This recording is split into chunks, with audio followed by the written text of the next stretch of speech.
이어서 긴 족보가 또 등장합니다. 우리는 빛나는 이름을 갖고 싶어 하면서도 또 동시에 이름 없는 헌신하는 사람들의 삶에서 깊은 감동을 받기도 합니다. 오늘 보면 그렇습니다. 3장은 다윗 왕의 찬란한 족보를 기록하여 화려한 왕권의 역사를 보여주는 반면 4장은 우리가 미처 잘 알지 못하는 평범한 지파의 이름과 그들의 삶이 나열되어 있습니다.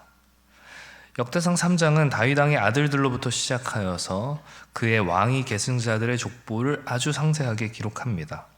솔로몬의 후손들로 이어지는 유다 왕조가 바벨론 포로기까지, 그리고 그 이후의 후손들까지 길게 나열됩니다. 왕의 이름과 함께 출생 배경, 어머니의 이름 등이 간략하게 언급되면서 왕가의 역사가 생생하게 전달되는 것입니다. 이 다윗 왕가의 족보는 화려하고 영광스럽게 보입니다. 하지만 우리가 알다시피 그 속에는 권력 다툼도 있고 죄악도 있고 또 포로기라고 하는 고통스러운 역사가 함께 담겨 있습니다.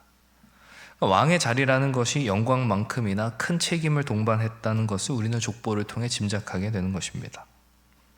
역대기 저자가 다윗 왕가의 족보를 이렇게 상세히 기록한 것은 포로기 이후의 백성들에게 하나님의 신실하신 언약을 다시 한번 상기시키고 또 다윗 왕조를 통해서 메시아가 오실 것이라는 그런 기대와 소망을 심어주기 위함입니다. 왕의 자리는 하나님을 주권을 대신하여 통치하는 자리였으며 그 흥망성쇠는 하나님의 공의의 통치를 드러내었습니다. 그 죄악과 실패 가운데서도 하나님께서는 자신이 다윗 왕과 맺은 약속을 잊지 않으시고 역사를 이끌어서 가셨다는 것을 오늘 이 족보의 역사는 보여주는 것입니다. 세상 왕국은 권력과 힘을 통하여서 영원한 것을 추구하지만 다윗 왕조는 하나님의 언약 위에 세워진 왕조였습니다. 인간적인 능력이 아닌 하나님의 신실하심이 왕조의 진정한 토대였음을 우리는 보게 됩니다. 영광스러운 이름들 뒤에는 탐욕과 욕망 또는 죄와 실패, 그리고 하나님의 용서와 회복이 교차하고 있습니다. 그래서 이 족보는 하나님의 구원 역사가 어떻게 이어져 왔는지 보여주는 그림이 되는 것입니다. 우리는 왕 대신 예수 그리스도의 계보에 속한 자들로서 영적인 왕 같은 또 제사장으로 부름받았습니다. 이 왕의 족보 속에서 우리는 어떤 왕관을 추구하며 살아야 하겠습니까? 진정한 영광은 세상의 권력과 힘이 아닌 하나님의 신실하신 통치 안에 있는 줄 믿습니다. 역대상 4장은 유다 지파의 다른 후손들의 족보를 기록합니다. 여기에는 우리가 잘 알지 못하는 이름들이 굉장히 많이 등장하고 그들의 삶에 대한 자세한 설명보다는 누가 누구를 낳았다는 반복적인 서술이 이어집니다. 이 3장의 다윗 왕가의 족보와 대조적으로 4장의 이름들은 훨씬 더 평범하고 우리 눈에 잘 띄지 않습니다. 마치 숲속의 나무들처럼 각자의 자리에서 그저 묵묵히 살아갔을 이름 없는 자들의 삶이 느껴집니다. 그들의 삶은 화려한 기록이 아닌 그저 존재했다는 사실만으로 족한 것처럼 그렇게 이름만 덩그러니 기록되어 있습니다. 왜 역대기 저자는 이토록 수많은 평범한 이름들을 기록했겠습니까? 이 이름들 뒤에 숨겨진 삶의 이야기들은 어떠했겠습니까? 그리고 화려한 왕들의 족보와 대조되는 이들의 존재가 우리에게 말해주는 것은 무엇입니까? 이 평범한 이름들의 나열은 하나님의 구원 역사가 단지 왕이나 지도자 같은 특별한 인물들에 의해서만 이루어지는 것이 아니라는 것을 보여줍니다. 이름 없이 묵묵히 살아갔던 수많은 사람들의 삶, 그들의 일상적인 순종과 또 헌신이 모여서 하나님의 역사를 이루었던 것입니다. 이들 모두는 각자 자리에서 삶을 이어갔고 가족을 이루었고 또 공동체를 지탱하였습니다. 그 평범한 삶 속에서 하나님께서는 자신의 언약을 신실하게 이어가셨습니다. 세상은 누가 무엇을 했는가에 집중하며 업적을 통하여서 사람을 평가하곤 합니다. 그러나 하나님의 시선은 하나님의 역사 속에 누가 존재했는가에 더 큰 의미를 두십니다. 평범하고 또 눈에 띄지 않는 삶이라 할지라도 그 존재 자체가 하나님 안에 있을 때 소중한 것입니다. 하나님은 평범함 가운데서도 충분히 큰 일을 역사하시는 분이시기 때문에 그렇습니다.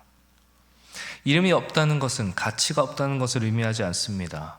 오히려 하나님 안에서 그 이름 하나만으로, 존재 하나만으로 충분하다는 의미일 수 있습니다. 그래서 우리는 이름이 널리 불려지기보다 그 이름이 하나님 안에서 어떤 의미로 존재하는지를 우리는 더 깊이 살펴보고 묵상해야 하는 것입니다. 4장에서는 수많은 이름들 중에 유독 돋보이는 한 사람, 야베스가 등장합니다. 그 이름은 고통, 수고라는 뜻인데 어머니가 그를 낳을 때 너무 수고로웠기에, 너무 고통스러웠기에 그런 이름이 붙여졌습니다. 부모로부터 수고, 고통이라는 이름을 받은 것이 야베스였습니다.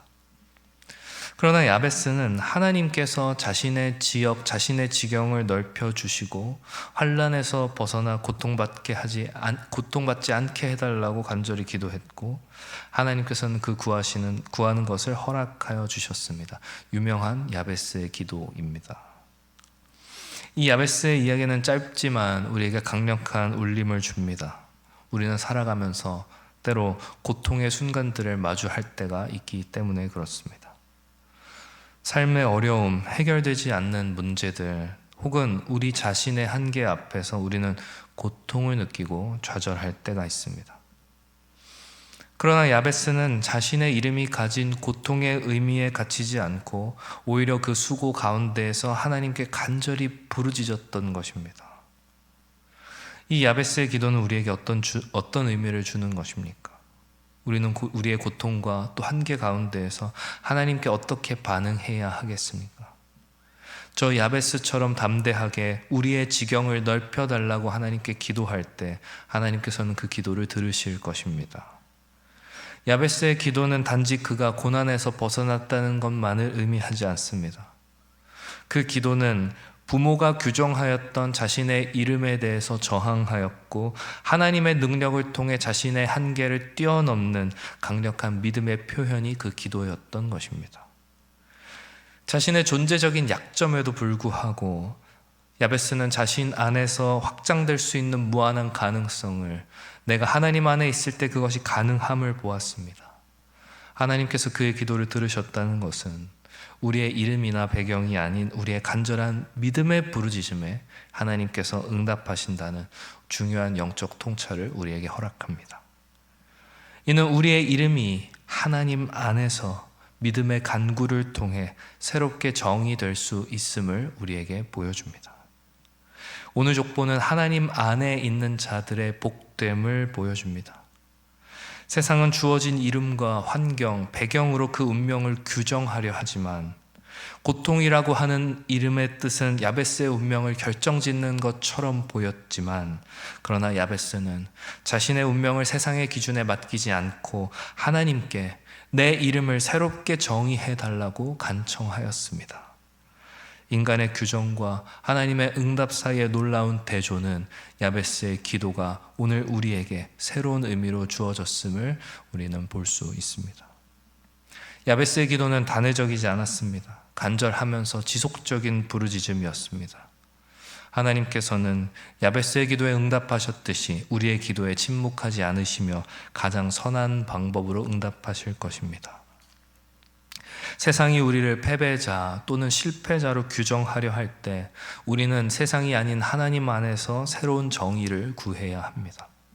우리의 이름은 하나님 안에서 단순히 불려지는 것이 아니라 기도와 믿음을 통하여 하나님의 역사 속에서 새롭게 정의될 것이기 때문입니다. 사랑하는 성도 여러분, 말씀을 맺으려 합니다. 본문을 통해서 우리는 다윗 왕조의 영광스러운 족보와 또 이름 없는 평범한 이름들과 또 자신의 이름을 하나님 안에서 새롭게 정의하였던 야베스의 기도를 보았습니다. 오늘 본문은 우리가 어떤 모습으로 존재하든 우리의 삶은 하나님 안에서 소중하며 우리의 인생은 하나님 안에서 하나님의 역사로 기록되고 있음을 깨닫게 합니다.